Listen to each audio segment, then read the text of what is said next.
The Witch was released in 2015 but had its wide release in 2016 and was directed by Robert Eggers and stars Anya Taylor-Joy, Ralph Ineson, and Kate Dickie, and follows a family in 1630s New England who are torn apart by the forces of witchcraft, black magic, and possession. This is an extremely important film to me as it's what introduced me to one of my favorite independent film studios, A24, who put out some of my favorite films in the past couple of years and have led me to develop a love and appreciation for film that isn't necessarily seen as conventional.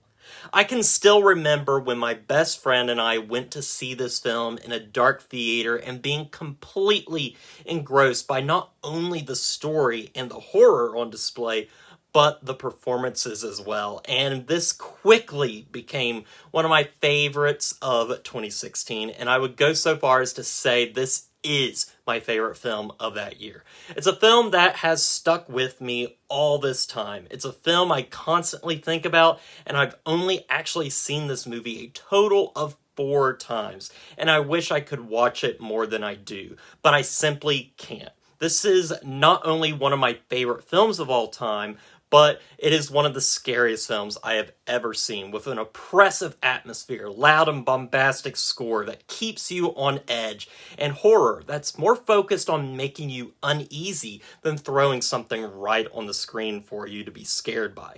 It's a film I'm literally afraid to watch, just because I know how uncomfortable it makes me feel, and if that was Eggers' intent when he made this movie, he surely did succeed. I've been wanting to hold off on doing this review for some time now because I wanted it to be special. And also, I've been reviewing quite a lot of what I consider good movies on the channel recently, and I don't want this channel to just be me reviewing some of my favorite movies. But after rewatching this movie with my girlfriend, who saw it for the first time actually just the other day, I just have to talk about it because, like I said before, I don't know when the next time I'll see this film will be, so might as well get it out of the way now. So, let's dig into one of my favorite movies of all time and my second favorite horror film of all time, just behind The Exorcist. But before we get into all that, let's do what we always do here and go behind the scenes to see just how this film was made. Robert Eggers grew up with a fascination with witches. Growing up in New England, he would frequently make visits to the Plymouth Plantation in Massachusetts when he was a boy. After he had pitched a film that was considered too weird and obscure, he realized that he would need to make a more conventional film, and so he worked hard on making a film that he felt was just that, but also make it a genre film that was personal to him. During the writing process, Eggers paid a lot of attention to language, which is something that is noticeable in all of his films, especially the film he would follow after this one, The Lighthouse. To get this just right, Eggers studied many of the writings at the time in an attempt to make the dialogue as authentic to the time period as possible. The production team worked extensively with British and American museums and consulted experts on 17th century British agriculture. The set constructed had to be historically accurate and brought in people with the proper experience to build the set in the style of the time period. Eggers originally wanted the film on location in New England, but due to the lack of tax incentives, they settled on filming in Canada, which proved difficult as Eggers couldn't initially find the forest environment he was looking for. Casting for the film took place in England as Eggers wanted authentic accents for the family who were meant to be newly arrived in America. To give an authentic look, the movie was shot with mostly natural light, with the only light indoors being from candlelight. In December of 2013, Linda Moore joined the production as the costume designer and consulted nearly 35 books to plan the costumes, which would be made of wool, linen, and hemp.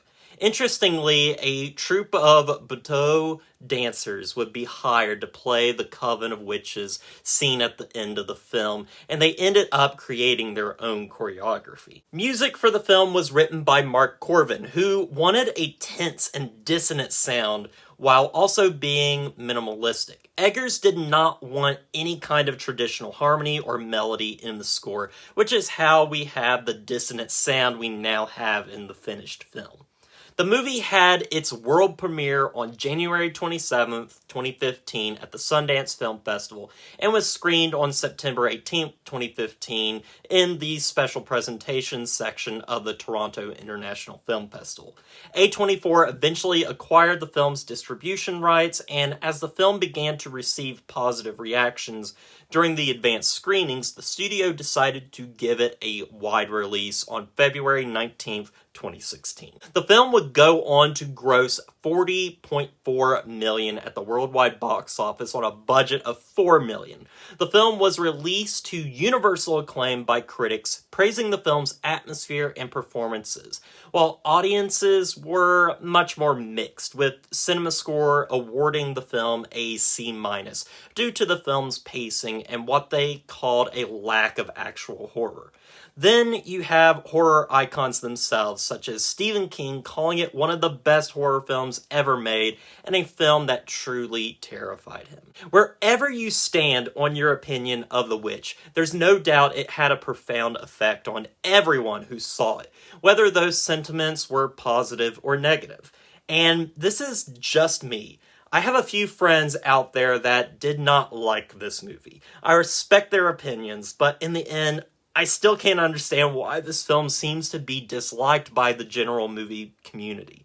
I really don't see the issues with the pacing or the lack of horror. The only thing I can somehow fathom is that the horror can't just be atmospheric. It needs to be right there. It needs to be something you can see instead of just feel. Maybe that kind of horror that takes its time and isn't about a scare every 10 minutes just isn't for everyone. I've learned to mostly just ignore it when there's a difference of opinion, especially on film, because I realize everyone has their own opinion, and your opinion is just as valid as my own. That's the beauty of the subjectivity of film. We can disagree, and that's okay. Sorry, I didn't mean to go on that small tangent, but I think it's something that needs to be addressed, and maybe I'll even talk about it in a future video sometime.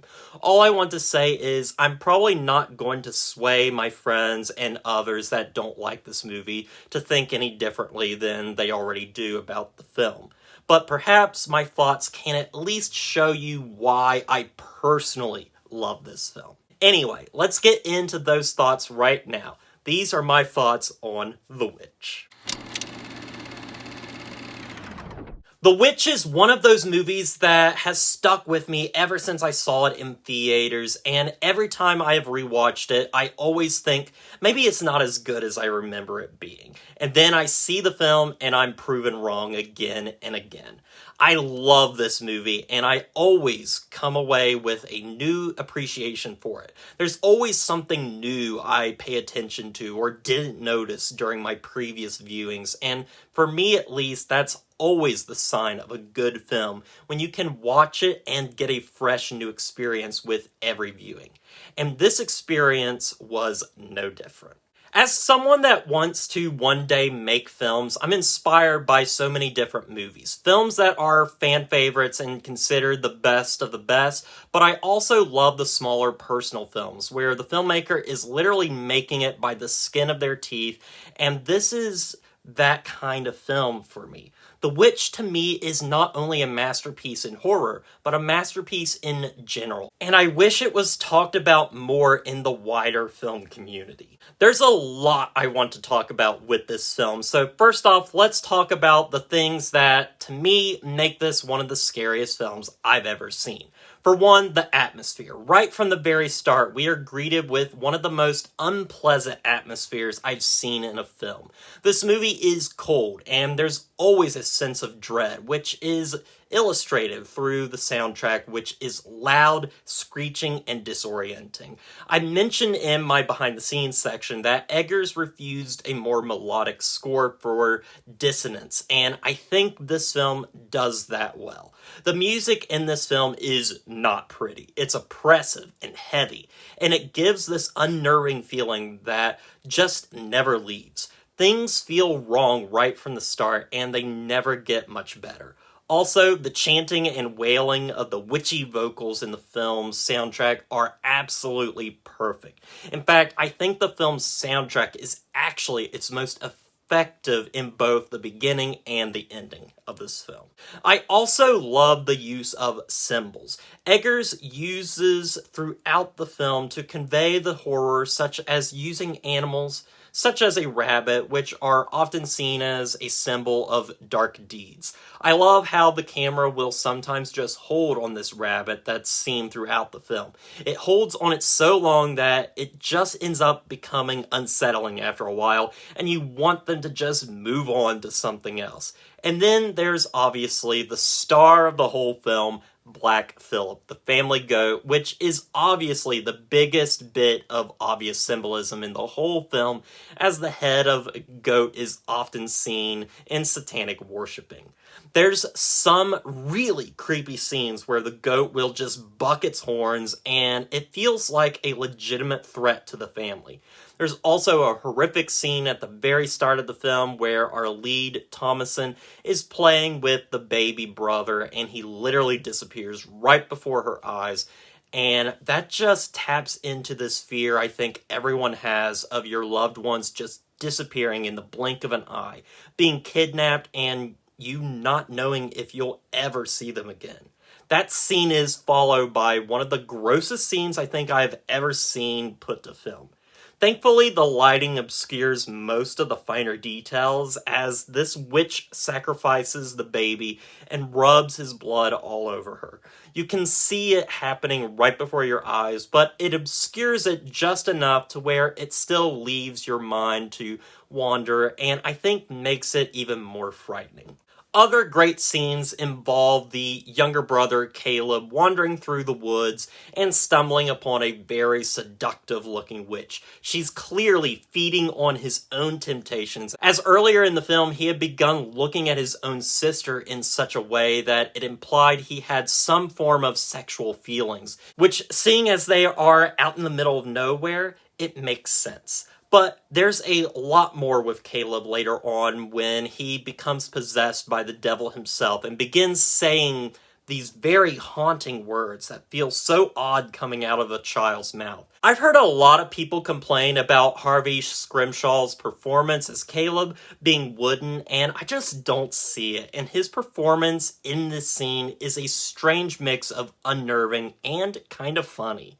One more scene near the end of the film is where we see one of the witches actually drinking blood from the farm animals while Thomason and her younger siblings are stuck in it. The film just has so much build-up throughout the film with these moments of horror that build and build until they unleash at the very end. And this is where I want to bring up one of the criticisms I see with this film, which is that it's not scary, and I'm just thinking, did we see the same film? Because I noticed this film uses horror the exact same way a conventional horror film would. But I feel like it's smart by not having an obvious or cliche horror beat every 10 minutes. It takes its time and I think ends up being more rewarding in the long run. However, for me, when it comes to the horror of this film, the true horror has nothing to do with the witch herself or the death of a child or a cool possession scene. It has everything to do with the way the film uses its subject matter to tell the story of a family literally tearing itself apart. Eggers worked hard and clearly did a ton of research into the history of witchcraft and witch sightings and the fear that was instilled in the Puritan community in the 1600s. There was a lot about this film that reminded me of the silent film documentary Hexen, and I'm sure Eggers at least is familiar with that film. But yes, the real horror comes from this family literally tearing itself apart and looking past the horrors we see in modern horror films and instead looking at 1600s horror right in the face. The family and the witch have left the plantation they once belonged to over religious differences, which already creates a rift. There's tension between the mother and father as the mother, Catherine, wishes they could return home to England. Then you have this antagonism between Catherine and Thomasin as Thomasin begins adopting customs that her mother doesn't like. There's blame thrown around all the time, especially towards Thomasin by her mother, who blames her for the baby's disappearance, as well as her brother going missing and then returning to them being possessed by a witch. The father tries to do all he can to help Thomasin and tries to defend her, but even he has his own intentions at play too. It's eventually revealed that the mother and father have wanted to try to get rid of Thomasin, which creates this huge rift as Thomasin begins to realize she truly doesn't feel a part of this family anymore. The best moments are this family bickering and arguing with each other, and it ends up feeling so real, and a lot of that is due to the performances, which are absolutely incredible in this movie. I remember when my best friend and I first watched this film, we both said that Anya Taylor-Joy after this film is going to be a star, and we weren't wrong about that. And still, in the end, I think this is one of her finest performances. She exudes this innocence, but also provides this fiery dark side to the character, which foreshadows her eventual decision she makes at the end of the film. You truly feel for this character, and Joy makes her so sympathetic and easy to root for. As I said, Harvey Scrimshaw is great, and honestly, Ellie Granger and Lucas Dawson as the twins, Mercy and Jonas, do a great job of playing these very bratty, annoying children that represent a lot of children that were possibly affected by witchcraft in this time period. Then there's Dickie, who always brings such class to any role she's in and continues to be really good at playing just batshit insane characters. However, my favorite performance in this whole film has to go to Ralph Ineson as William. This is one of my favorite supporting performances, period. This is a very flawed character, but one that loves his family and wants to do right by God, and you see how the events in this film just drain him to the point of madness. I think he's really good with all the scenes involving his children, especially with Anya Taylor-Joy and Harvey Scrimshaw.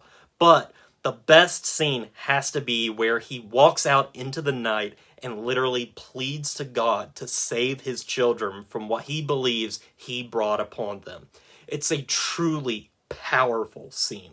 It makes me wish that we could somehow get Ineson in more meaty roles like this one, because I think he's a very underrated actor. Now we come to the big finale of the film. Thomasin's family are all dead thanks to the witch or witches, or in the case of her father, from a wound inflicted by Black Phillip, and in the case of Thomasin's mother, she slew her with her own hand.